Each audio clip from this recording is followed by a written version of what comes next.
Whup, dudes! It's Gaz, and welcome back to the Warframe video. So, we got a lot of information on that primetime stream last night from DE. And they usually don't drop important information on those streams. So unless you were looking at every little word they said, you could have missed a lot of things. And one of those things is that Prime Resurgence is going to be returning, confirmed now, and confirmed very soon. So we're going to be going over the information today, go over a refresher of what Prime Resurgence is if you haven't been paying attention to everything, and yeah, things of that nature, talking about how you can prepare for Prime Resurgence return when it will be coming up here very quickly.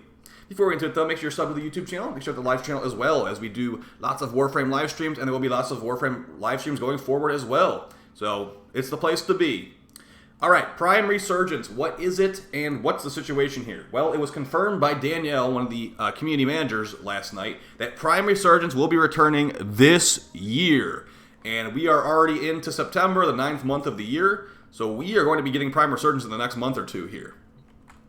And what Prime Resurgence is, basically, if you ever talk to this person over here, Varzia in Maru's Bazaar, you might be a little bit confused on what's going on here. So, for example, there's this Prime Resurgence Volt Prime pack in here, and it costs 6, whatever that thing looks like, that kind of looks like Endo. You can't get that stuff anymore. It's called Regal Aya. Now, there's going to be 2 types of resources that will be available during... I call them resources. They're not really resources. There's 2 types of special drops that are available during this event.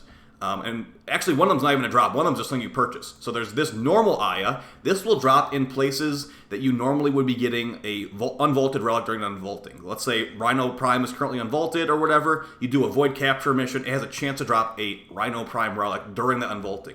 This is the replacement to that. They're not really doing those as much anymore.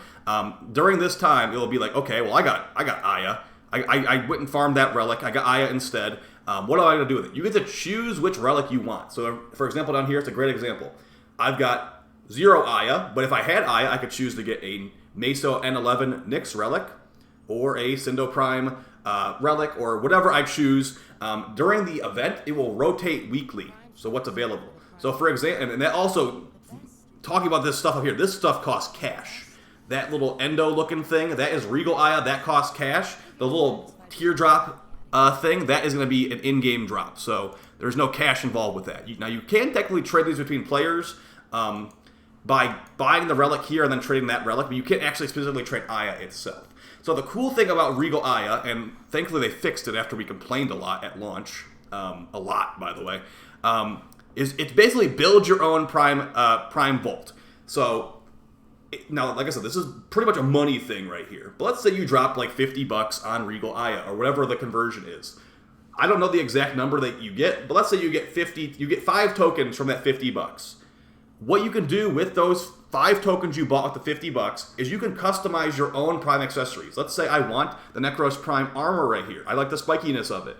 But I don't like the Cyan Dimmer that came with Necros Prime. I don't think it looks good for my fashion frame. You can go and you can find another of, even if you want the Lyset Prime, 1 Regal Aya for that. You can get Necros Prime armor, Regal Aya ship skin, and then whatever else you feel like getting. You can even buy the primes here too, like the actual frames and weapons. So, and you also get plat from buying this too. So overall, once they changed it all, it's much, much better. And some things you can do to prepare for this. Now, like I said, we know it's coming out in this year, and the year is coming to a close pretty quickly here. What I'd really like them to do is make it where cross-play and Prime Resurgence come out at the same time. I thought that would be a really hype update. It would be a lot, and they'd make a lot of money off of it too, because they make a lot of money off that Prime Resurgence event. What they could do is they could put that together, all these players come back, they're all buying this stuff, and DE's making a bunch of money, the player base is happy because we got cross-play and all this good stuff. But if they don't do that, my guess is about November. I don't think it will come out around Veilbreaker. I think it will come out near the end of the year. So here's something you can do to farm for Regal Aya, or not Regal Aya, normal Aya before it even comes out. So I'd say save up your Syndicate rep. You can buy these Syndicate relic packs right here, wherever those are. And those have a chance to give you a Aya once the event comes out. They currently will not give you an Aya, they'll just give you random relics. But you can technically get unvaulted relics right here that are currently unvaulted. So you can do that, save up your Syndicate rep, buy a bunch of these the day that the Prime Resurgence comes out, get some Aya, immediately get some like Loki or Saren relics. You can do the same thing with Steel Essence. Go to Teshin, turn in like 15 Steel Essence or whatever it is for a relic pack, and you'll have a ton. Like, you'll have a lot of Aya on that day. Also, like, you don't even need... Here's another option too. You don't even need to prepare for it. If you did the previous Regal Aya event, I still have like 100 Serum relics that are all Radiant. I still got like 50 Loki relics that are all Radiant.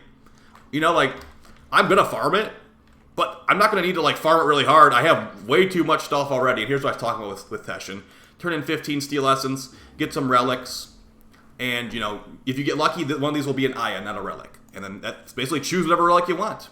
So yeah, that's basically it for the news. That is confirmed. Now, they didn't tell us the date, but the way they were talking, they know a date, but they're not allowed to tell us the date. The way those community managers were talking. Basically, the one said to the other one, like, hey, can I tell them this? And she's like, oh yeah, you can tell them that, but don't tell them the date. So they do have a date set up. I'm wondering if it is going to be around cross-save, because that would be, or cross-play, because that would be really, really nice.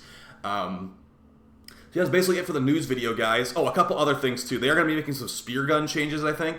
I didn't really get the full picture of that, but it sounds like you will never... So a couple things with spear guns. This is not related to Regal Aya, so if you're only here for Regal Aya, you can just leave. If I'm understanding this correctly, you will never lose your spear gun when you throw it ever again. So let's say I throw the Scourge Prime into a pit, it will immediately come back to me.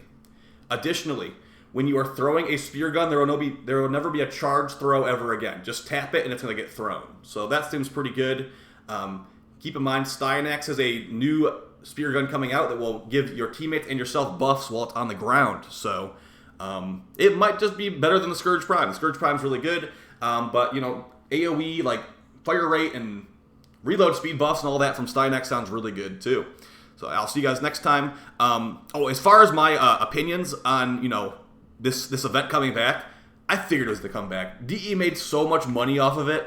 And after they fixed it, where it's not like, oh, you're not getting 1,200 endo anymore, you're getting like 1,200 plat instead. I mean, if you look at it, it's a pretty good deal as far as like if you're looking to buy these accessories, because certain accessories like, actually now that I think about it, I wonder if they're going to do the Prime Resurgence for like Nidus, who was recently vaulted. If you could like piecemeal buy his Necromech skin, that would be cool. But they usually pick like the older frames that haven't been vaulted for a while. So I don't think Nidus will be in there, but maybe Gara will be in there. Wait, is Gara even vaulted? I don't remember. There will be a couple frames in there that weren't in there before, like maybe a Naros and stuff. Because like I think it was like 9 months ago when we had Prime Resurgence the first time.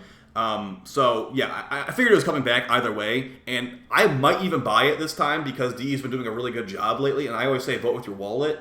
And, you know, besides the fact I don't like how Garuda Prime looks, I want some of those accessories, so I might end up buying them anyway. Like the Misa Prime Sign-In, I think it's called, the Edo Prime Armor. There's a lot of good ones, so that's a nice thing. You can like basically pick the stuff you like and not have to be like stuck with some ugly Sign-In you didn't like in the first place. So yeah, you know, like I have no problem with it. Yeah, the market's probably gonna like crash a little bit, but why would DE care about the player market at all? It's really not, it doesn't matter to them at all.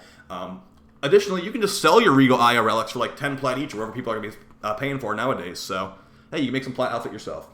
All right, guys, I'll see you next time. Thanks for all the support, and yeah, take it easy. Peace.